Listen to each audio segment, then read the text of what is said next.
নমস্কাৰ মৰমৰ ছাত্ৰ ছাত্ৰীসকল। আজি মই তোমালোকক চলক আৰু সমীকৰণৰ বিষয়ে ক'ব ওলাইছোঁ। যে চলক আৰু সমীকৰণনো কি সেই বিষয়ে আমি জানিম। এতিয়া তোমালোকে কেইটামান ইয়াত চিত্ৰ দেখাইছোঁ চোৱা।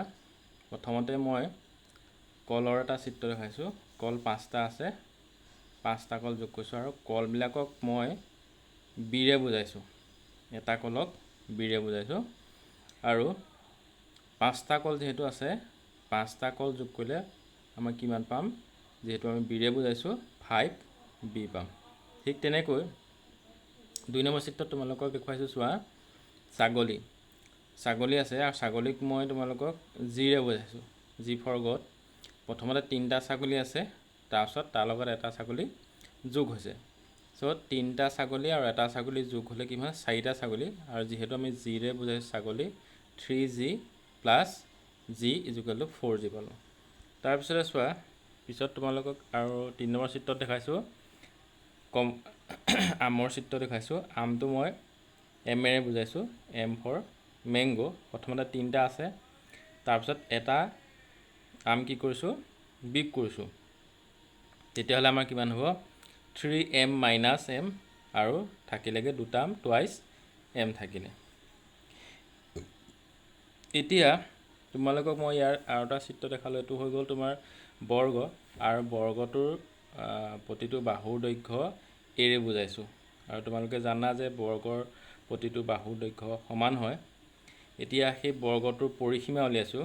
পৰিসীমা আমি জানো, বৰ্গটোৰ 4টা বাহুৰ যোগফলটোৱে হ'ল পৰিসীমা, বা ত্ৰিভুজৰ ক্ষেত্ৰতো পৰিসীমা বাহু 3টাৰ যোগফলৰ মানটো হৈছে পৰিসীমা। এতিয়া ওপৰত দিয়া এই বৰ্গটোৰ পৰিসীমা কিমান হ'ব? a plus a plus a plus a। 4টা বাহু যোগ কৰিছোঁ, 4টা বাহু যোগ কৰিলে কিমান হ'ব? 4a হ'ব। এতিয়া চোৱা, বৰ্গটো আমি বাহুৰ দৈৰ্ঘ্য যদি বেলেগ বেলেগ লওঁ, নহ'লে 2 চেণ্টিমিটাৰ যদি হয়, তেতিয়াহ'লে তাৰ পৰিসীমা হ'ব 4 × 2।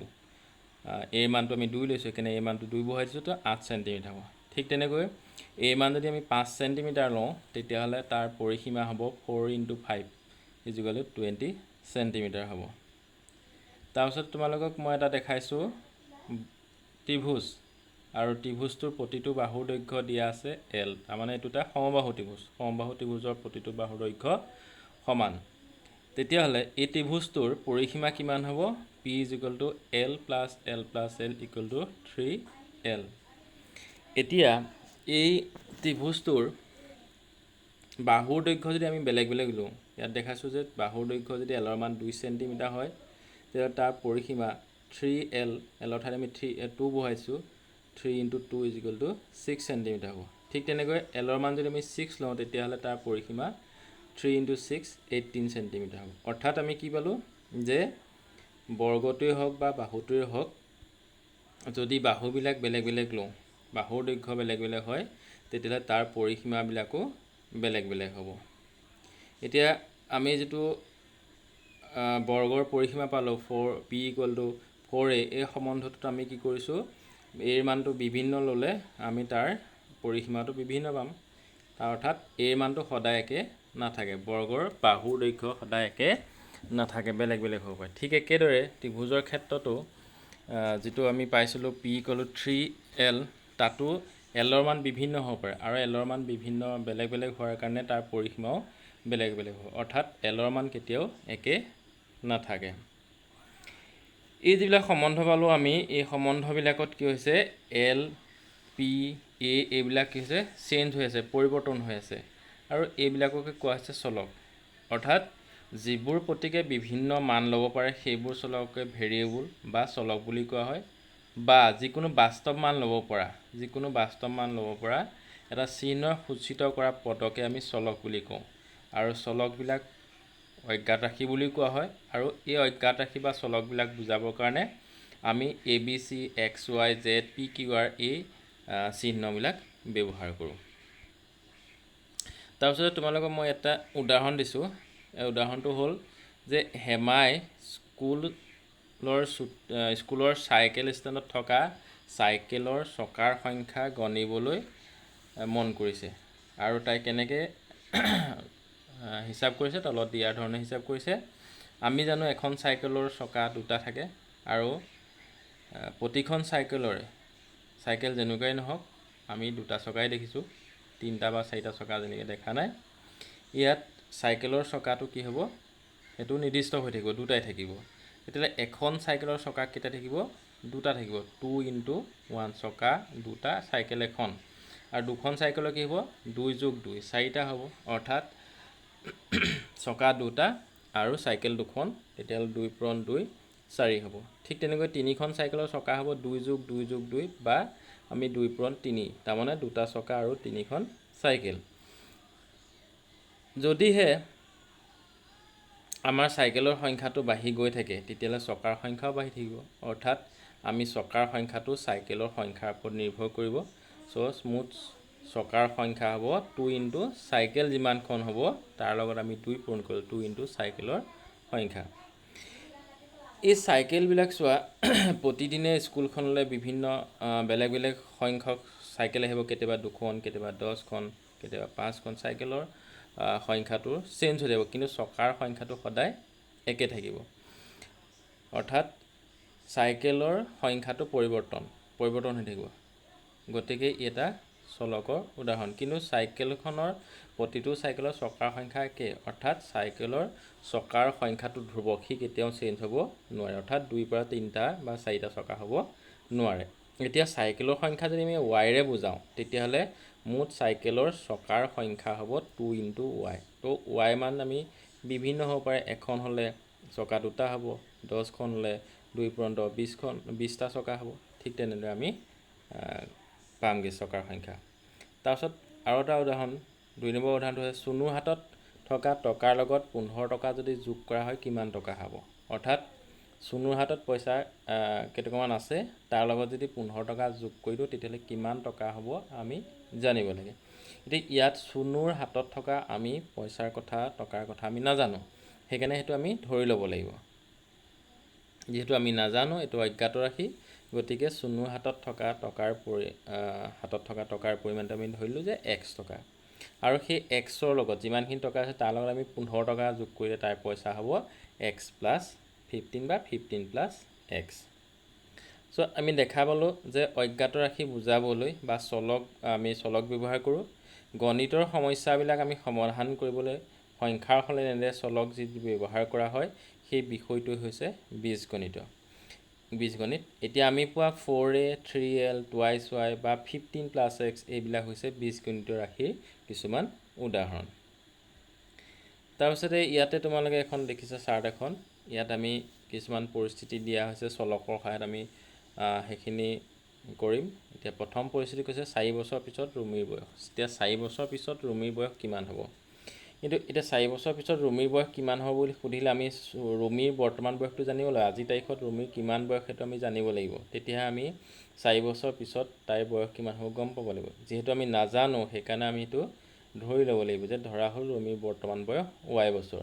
তেতিয়া 4 বছৰৰ পিছত কি কৰিব লাগিব, আমি 4টা বছৰ বৰ্তমান বয়সৰ লগত যোগ কৰি দিব লাগিব। এতিয়া বৰ্তমান বয়স যিটো y আছে, তেতিয়াহ'লে 4 বছৰ পিছত ৰুমিৰ বয়স y + 4। নেক্সটটো দিছে যে পৰিস্থিতি বাবু মাইনাতকৈ 6 বছৰ সৰু। বাবু বয়স যিমান হ'ব সেই মাইনাতকৈ সি 6 বছৰ সৰু হ'ব। তেতিয়াহ'লে আমি বাবুৰ বয়সটো চোৱা মাইনাৰ বয়সৰ ওপৰত নিৰ্ভৰ কৰি আছে। তেতিয়া আমি ধৰি ল'ম মাইনাৰ বয়সটো যিহেতু আমি নাজানো সেইকাৰণে মাইনাৰ বয়সটো ধৰি লৈছোঁ x বছৰ। এতিয়া বাবুৰ বয়স কিমান হ'ব, মাইনাৰ বয়সতকৈ 6 বছৰ কম হ'ব। তেতিয়াহ'লে বাবুৰ বয়স হ'ব, মাইনাৰ বয়স হ'ব, আমি 6 বছৰ বাদ দি দিম, x - 6 হ'ব। তাৰপিছতে 3 নম্বৰ দিছে অনুষ্কাৰ দেউতাকৰ বৰ্তমান বয়স অনুষ্কাৰ বৰ্তমান বয়সৰ দুগুণ। তেতিয়াহ'লে আমি অনুষ্কাৰ দেউতাকৰ বৰ্তমান বয়সটো জানিবৰ কাৰণে অনুষ্কাৰ বৰ্তমান বয়সটো আমি জানিব লাগিব।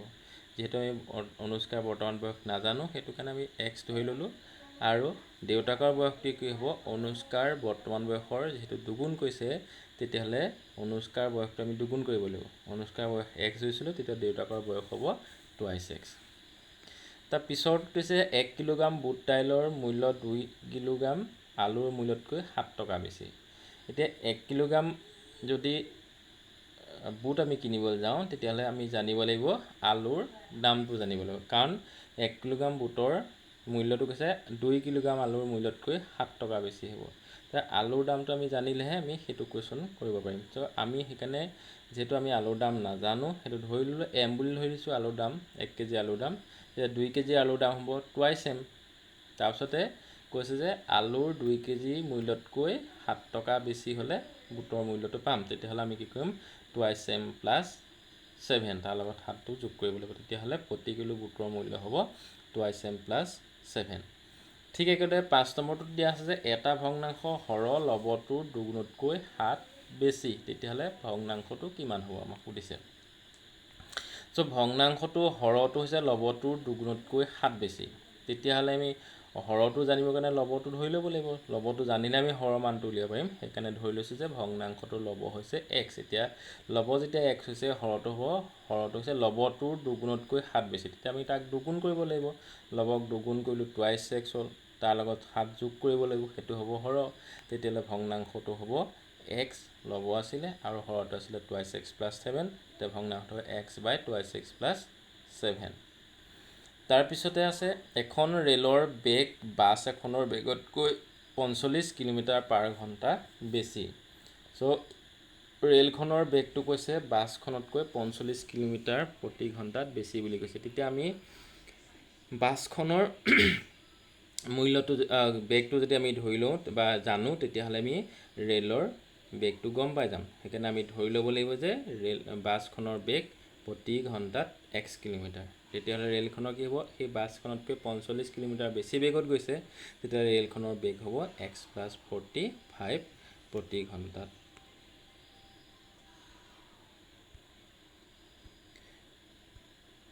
তাৰপিছত আহিলে সমীকৰণ। এতিয়া সমীকৰণ কি হয়, সমীকৰণটো জানিবৰ কাৰণে আমি এই কুৱেশ্যনটো চোৱা। তোমালোকে এটা সংখ্যাৰ লগত 5 যোগ কৰিলে 11 হয়, সংখ্যাটো কিমান? এতিয়া আমাক সংখ্যা এটা সুধিছে যে এটা সংখ্যাৰ লগত যদি 5 যোগ কৰি দিওঁ সংখ্যাটো 11 হয় বুলি কৈছে। ইয়াত যিটো সংখ্যা কৈছে সেই সংখ্যাটোৰ কথা আমি নাজানো। এনেকুৱা এটা সংখ্যা ল'ব লাগিব, তাৰ লগত 5 যোগ কৰিলে 11। আমি সংখ্যাটো নাজানো কিন্তু সংখ্যাটো ধৰি ল'ম, সংখ্যাটো x বুলি ধৰিম। সেই xৰ লগত আমি কি কৰিলোঁ, 5 যোগ কৰিব লাগিব। 5 যোগ কৰিলে কিমান হয়, x প্লাছ 5 হ'ব। আৰু সেইটো x প্লাছ 5টো কাৰ লগত সমান হ'ব, 11ৰ লগত সমান হ'ব। চ' আমি ধৰি ল'লোঁ যে ধৰা হ'ল সংখ্যাটো x, সংখ্যাটোৰ লগত 5 যদি যোগ কৰোঁ x প্লাছ 5 হ'ব। আৰু যোগফল যিহেতু 11 কৈছে প্ৰশ্নমতে, তেতিয়া আমি লিখিম x প্লাছ 5 = 11। চ' ইয়াত তোমালোকে দেখিলা x প্লাছ 5 = 11। ইয়াত সমান চিন এটা দেখিছা, আৰু সমান চিনৰ সোঁপক্ষতো 11 আছে আৰু বাওঁপক্ষত x প্লাছ 5 আছে। তাৰমানে সমান চিনে দুইটা ছাইডকে, দুইটা পক্ষকে কি হ'ল, সমতুল কৰি ৰাখিছে। এতিয়া এনেদৰে আমি যদি বীজগণিতৰ ৰাশি ব্যৱহাৰ কৰি কোনো সংখ্যা বা চলকৰ লগত তুলনা কৰি সমান চিন ব্যৱহাৰ কৰোঁ, সেই তেনেকুৱা উক্তিবিলাককে কোৱা হৈছে সমীকৰণ। গম পাইছেনে? এতিয়া তোমালোকে আজি চলক কাক বোলে, সমীকৰণ কাক বোলে, এইখিনি বিষয়ে তোমালোকে শিকিলা। নিশ্চয় ইয়াৰ পৰা তোমালোকে উপকৃত হৈছা। আজিলৈ তোমালোকৰ ক্লাছ মই ইমানতে সামৰিছোঁ। পৰৱৰ্তী ক্লাছত সমীকৰণৰ বা চলকৰ লগত সংগতি ৰাখি যিখিনি গাণিতিক সমস্যা আছে সেইখিনি তোমালোকক মই সমাধান কৰিবলৈ শিকাম। আজিলৈ ধন্যবাদ।